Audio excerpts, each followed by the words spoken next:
The Federal Reserve has expanded its balance sheet from $900 billion in 2008 to over $7 trillion today. The European Central Bank's balance sheet exceeded €8 trillion at its peak. Since the Bretton Woods system ended in 1971, no major currency has been backed by a fixed commodity, and the money supply of every major economy has grown, in some cases exponentially, over the ensuing decades. Against this backdrop, Bitcoin's 21 million coin hard cap is not a technical footnote. It is the central institutional proposition of the asset. No central bank, no government, no investment committee, no crisis can increase Bitcoin's supply beyond 21 million. The rule is enforced not by trust or law but by cryptographic consensus across tens of thousands of independent nodes.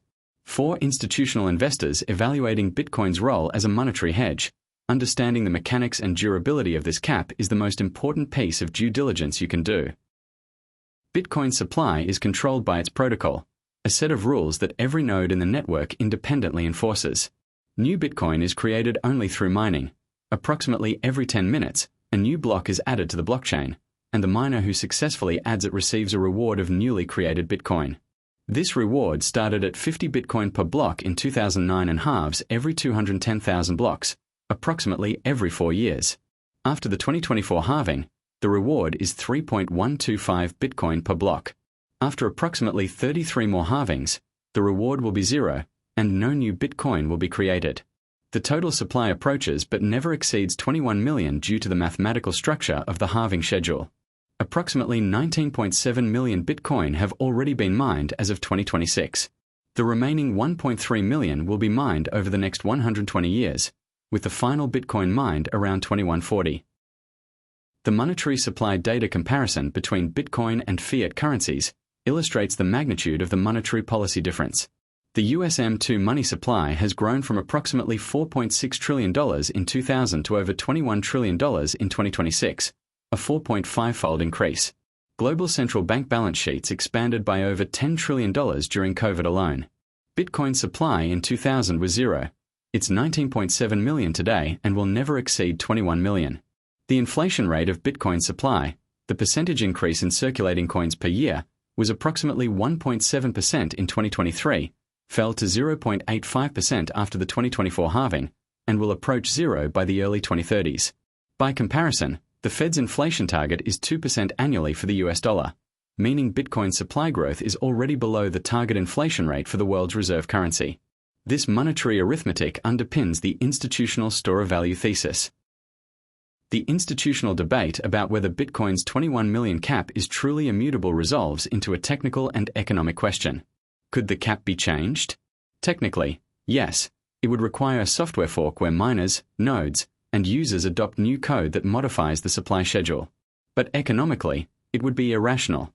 Any entity holding Bitcoin would be directly harmed by supply inflation, and the entire value proposition of Bitcoin rests on the cap. Changing the cap would be analogous to a gold standard country announcing it will print more gold certificates than it has gold. It destroys the credibility that creates the value. The critical distinction from all other monetary policies, Bitcoin's monetary policy is enforced by participant self-interest across a global, voluntary network, not by a central authority that could be captured, coerced, or changed by legislative action. While the 21 million cap is economically robust, institutional investors should understand the genuine risks and open questions around Bitcoin's long-term monetary policy. Miner revenue risk is the most substantive. After the final Bitcoin is mined around 2140, miners will earn only transaction fees. If fee revenue is insufficient to sustain mining profitability, hash rate could decline significantly, weakening network security. Some Bitcoin economists argue this creates a structural security problem in the distant future. The second risk is a contentious hard fork.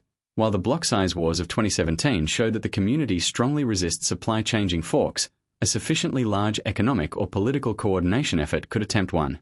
Third, the 2017 Bitcoin block size wars provide the most instructive case study on the durability of Bitcoin's monetary policy. A faction of large miners, businesses, and developers attempted to implement a hard fork, SegWit2x, that would have doubled Bitcoin's block size. The proposal had significant industry backing, including support from many major exchanges and mining pools. But the broader Bitcoin community, primarily individual node operators and holders, rejected the fork. The SegWit2x faction had the hash rate majority temporarily but couldn't maintain it without economic support from the broader community. The fork collapsed before activation.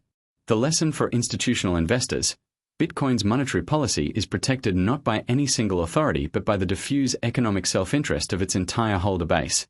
Any change that harms holders, including supply inflation, faces coordinated resistance from the exact constituency that gives Bitcoin its value. Institutions incorporating Bitcoin's monetary policy into their investment thesis should build a four-part analytical framework. Step 1 is supply scarcity verification.